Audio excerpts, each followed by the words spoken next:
speaking with teachers about their experience, we check in with clinical psychologist Camille Quamina to discuss the children. So, Camille, good morning. Camille, can you hear me? Yes, I can hear you. Good morning. Fantastic. So, with the reopening of the school term in this new way, give us a sense of the pressures and anxiety that children might be experiencing at this time. Yeah, I think that it's very important that we remember that the academic skills part of school is really just, I think, a third of what's really important with kids. There's also a whole dynamic of social emotional learning that impacts their ability to actually learn the academic skills. And what does that mean? It basically means that there are skills like persistence, resilience, determination that are developed in school, aside from your learning of your math skills, your English skills, and things like that. And those things are really important because a child's ability to persist through, tough math sum or something of this sort is going to help them as they move forward in the future. They also develop interpersonal relationships that help them learn how to navigate social situations. Right. Then we have the younger kids, the kindergartners, who learn through play. So they learn their social skills and they learn how to share and to do all of those things through their play. And so it really eliminates the whole area. In addition to that also, there's a very important role that teachers play in terms of their observation of students.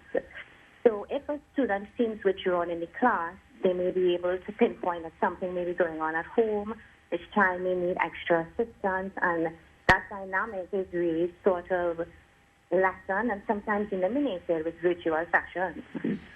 Now, being that, you just mentioned that teachers would be the ones to observe children and, identify certain signs that they may need certain special help and assistance in different spheres. How can the parents now take that role and be able to identify these signs in their children's behavior? Yeah, it's so important now to pay such close attention to them. One of the really positive things with kids is that they speak a lot. So it's very difficult for them to hide how they feel because they're so young. They haven't yet learned the skills that adults have at sort of avoiding their emotional feelings and things like that. They're now learning those sort of techniques.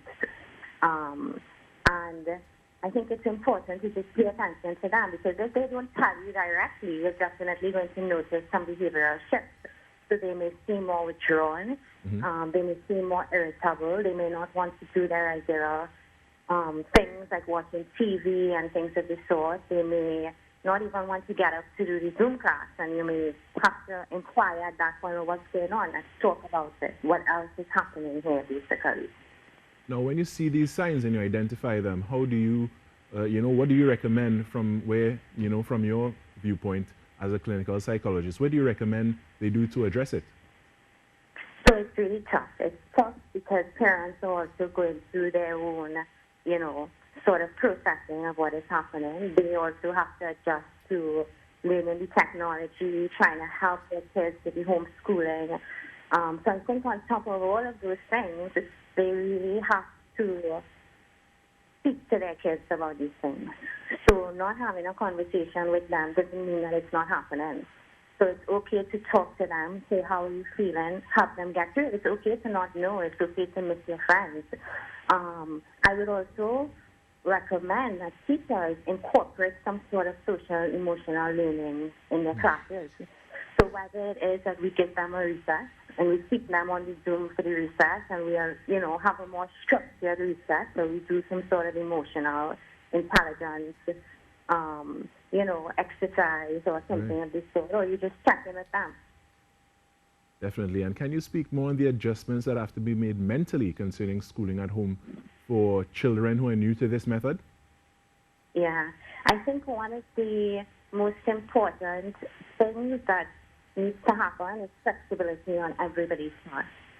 So it's really important that even if it is frustrating, even if parents are frustrated and teachers are having a hard time, because remember, teachers also have kids that they have to get ready for school and then they have to teach their classes, even an additional stressor for them. And then there are some households where both parents are teachers. So, it's tough. And the only way I think, and the best skill to practice to get through this sort of unknown is patience with yourself, is Right. understanding that it's a process and it's okay. It's okay if you don't know. It's okay if it's frustrating. Just work with it. Just push through. And can you give us some advice for parents dealing with these changes, and also how can parents cope with these challenges themselves in healthy ways?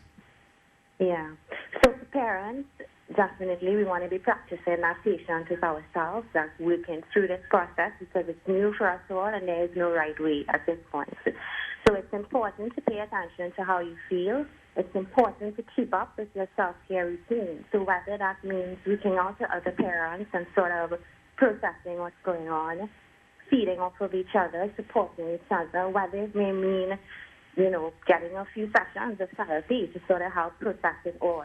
Whatever your self-care feels like you need, give into it and make sure and take care of yourself, because the only thing that's going to sort of help get through this new process is paying attention to yourself and how you feel and making sure and treat with it And when if, you feel it. and if there was one piece of advice you would give to any parent watching right now to help prevent burnout, what would you say that would be? I would say one piece of advice. I would say that it's hard. I know that it's hard. It's tough. And that's okay. Because it's tough, it doesn't mean that you're doing anything wrong. It doesn't mean that you're feeling as a child.